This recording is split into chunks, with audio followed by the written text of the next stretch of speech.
LAFC의 이적 시장 정말 뜨겁습니다. 데니스 부앙가와 위고 요리스에 이어서 손흥민, 그야말로 드림팀을 만들었죠. 그런데 최근에 모두의 고개를 약간 갸웃하게 만든 영입이 하나 있었습니다. 팀의 상징이었던 카를로스 벨라의 등번호 10번. 이걸 누가 물려받을까 했는데 화려한 스타가 아니었어요. 캐나다 출신 윙어 제이콥 샤펠버그를 구단 역대급 이적료로 데려왔습니다. MLS 내 이적료로는 정말 파격적인 금액이었죠. 사실 LAFC는 손흥민 선수 영입하면서 이미 엄청난 돈을 썼습니다. 그런데 왜 또 한 명의 윙어에게, 그것도 빅리그 경험이 없는 선수에게 이런 투자를 했을까요? 다들 의아해했습니다. 갤럭티코를 꿈꾸는 팀의 행보라고 보기엔 어딘가 좀 이상했죠. 앞뒤가 안 맞는 느낌이 있었습니다. 그래서 오늘 저희는 보내주신 자료들을 바탕으로 이 영입에 숨어있는 LAFC의 진짜 큰 그림이 대체 무엇인지 한번 제대로 파헤쳐 보려고 합니다. 자료를 읽다 보니까 이 영입에 열쇠를 쥔 의외의 인물이 있었습니다. 바로 골키퍼 위고 요리스입니다.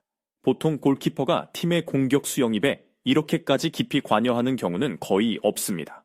그런데 이번 영입은 처음부터 끝까지 요리스의 머릿속에서 나온 그림이라고 봐도 무방합니다. 이건 단순한 선수 보강이 아닙니다. 손흥민이라는 구단의 가장 강력한 핵무기를 완벽하게 사용하기 위한 아주 치밀하게 계산된 전략적 움직임입니다. 마치 손흥민 사용 설명서의 마지막 조각을 맞추는 느낌입니다. 그럼 그 설계도를 한번 들여다보죠. 자료를 읽다가 제가 정말 의아했던 부분이 있었습니다. 요리스가 샤펠버그를 왜 영입했는지 설명하는데 갑자기 케빈 더 브라위너 이야기를 꺼냈습니다. 유리는 제이콥이 손흥민이 그토록 갈망하던 케빈 더 브라위너이기 때문에 영입했다. 아니, 두 선수는 플레이 스타일이 완전히 다른데 도대체 무슨 생각으로 이런 말을 했을까요? 샤펠버그는 폭발적인 스피드로 직선적인 돌파를 하는 선수이고 더 브라위너는 경기장 전체를 읽는 시야와 패스로 경기를 조립하는 메스트로입니다. 정반대 유형이죠. 그런데 바로 이 지점에서 요리스는 어시스트라는 개념을 완전히 새롭게 정의합니다. 요리스는 이걸 아주 재밌게 표현했습니다.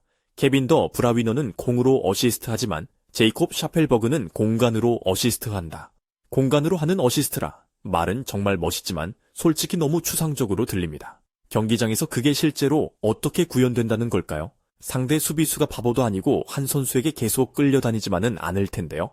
좋은 지적입니다. 하지만 샤펠버그의 스피드는 수비수들이 이성적으로 판단할 시간을 주지 않습니다. 자료에 따르면 그는 북미에서 가장 빠른 선수로 평가받습니다. 심지어 단거리 스프린트에서는 알폰소 데이비스보다 빠를 수도 있다는 분석도 있습니다.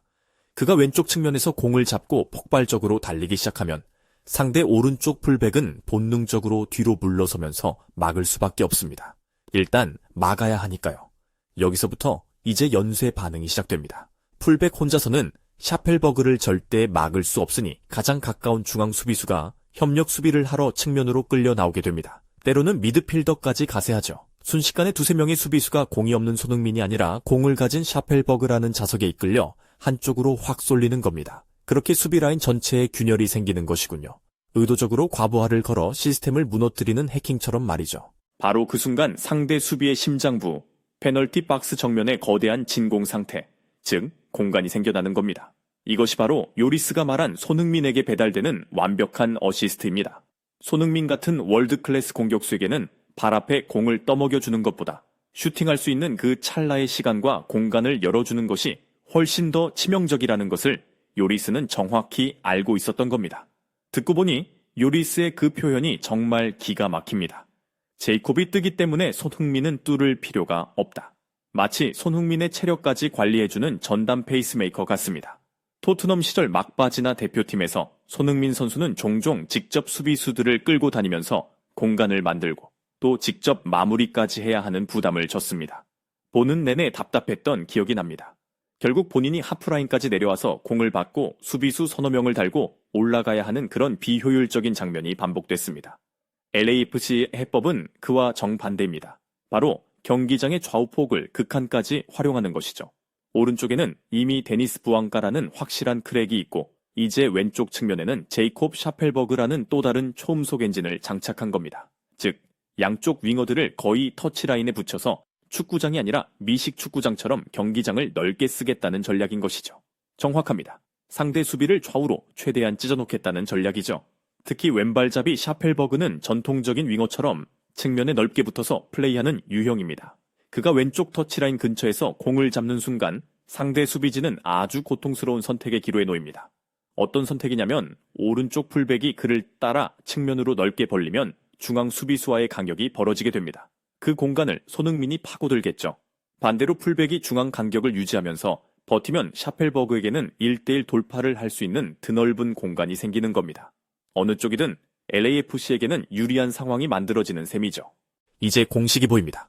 샤펠버그가 수비수들을 측면으로 끌어내면서 콘크리트 벽에 균열을 내면 손흥민이 그 틈으로 비집고 파고들어 마무리하는 것이죠. 네, 아주 간단하면서도 무서운 공식입니다. 자료에 나온 표현이 머리에 쏙 들어오죠. 제이콥이 찍고 손흥민이 뚫는다. 입에 착 붙네요. 이것이 앞으로 LAFC 공격의 핵심 공식이 될 겁니다. 수비수들은 샤펠버그의 직선적인 스피드를 막으려다 손흥민의 침투를 놓치게 되고 손흥민을 막으려다 샤펠버그에게 측면을 다시단단 내주게 되는 그야말로 악몽 같은 이지선대 빠지게 될 겁니다. 전술적으로는 정말 완벽한 그림인데 손흥민 선수 개인의 커리어, 특히 이제 30대로 접어든 선수에게는 어떤 의미가 있을까요? 매 경기 저렇게 전력 질주해주는 파트너가 있다는 것이 장기적으로 어떤 영향을 줄지 궁금합니다.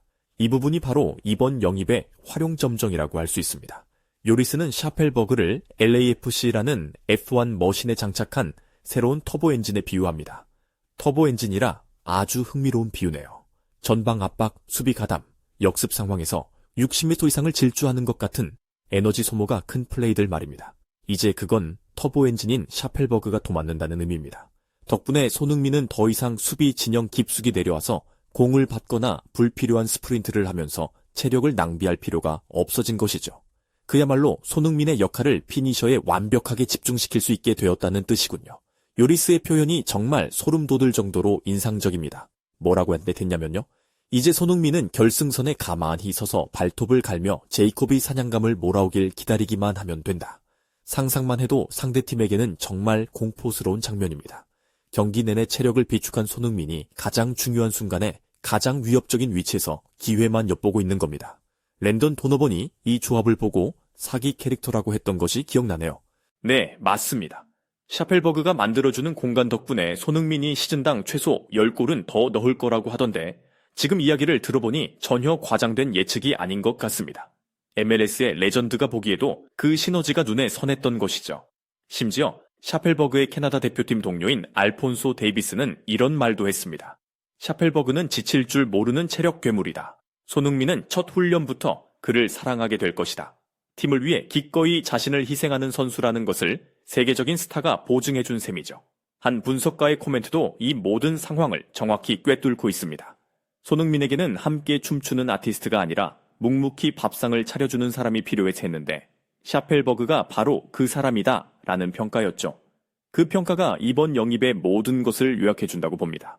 화려함보다는 실리, 개인의 영광보다는 팀의 승리를 위한 완벽한 조각을 찾아낸 것이죠. 이로써 손흥민은 아마도 그의 긴 커리어에서 가장 편안하면서도 동시에 가장 파괴적인 공격수로 다시 태어날 가능성이 매우 높습니다. 결국 제이콥 샤펠버그 영입은 단순히 한 명의 유망주를 산 것이 아닙니다. 손흥민이라는 슈퍼스타의 마지막 불꽃을 가장 화려하게 태우기 위해 모든 조각을 맞춘 구단의 치밀하고도 집요한 전략의 산물이었습니다. 그리고 이 모든 과정의 중심에는 골문뿐만 아니라 팀의 미래까지 설계한 위고 요리스의 보이지 않는 리더십이 있었음을 확인할 수 있었습니다. 오늘 보내주신 자료들을 깊이 들여다보니 한 권의 이적에 담긴 여러 겹의 의미를 발견할 수 있었습니다. 선수의 스피드라는 물리적 가치부터 팀의 전술, 동료의 인성, 그리고 에이스의 커리어 관리까지 고려한 정말 입체적인 결정이었네요. 맞습니다. 우리는 흔히 골을 넣는 화려한 스택에만 주목하지만 오늘 이야기를 통해 그 스타가 빛날 수 있도록 묵묵히 공간을 만들어주는 선수의 가치가 얼마나 엄청난지 다시 한번 생각하게 됩니다. 눈에 보이는 스타일에 숨겨진 진짜 가치를 읽어내는 것이야말로 명문 구단의 조건이겠죠. 여기서 이런 생각이 드네요. 손흥민 선수가 최고의 기량을 펼치기 위해 경기장 위빈 공간이 필요했던 것처럼 어쩌면 우리도 바쁜 일상 속에서 재충전하고 최고의 자신을 발휘하기 위해 의도적인 쉼표와 여백이 필요한 건 아닐까요?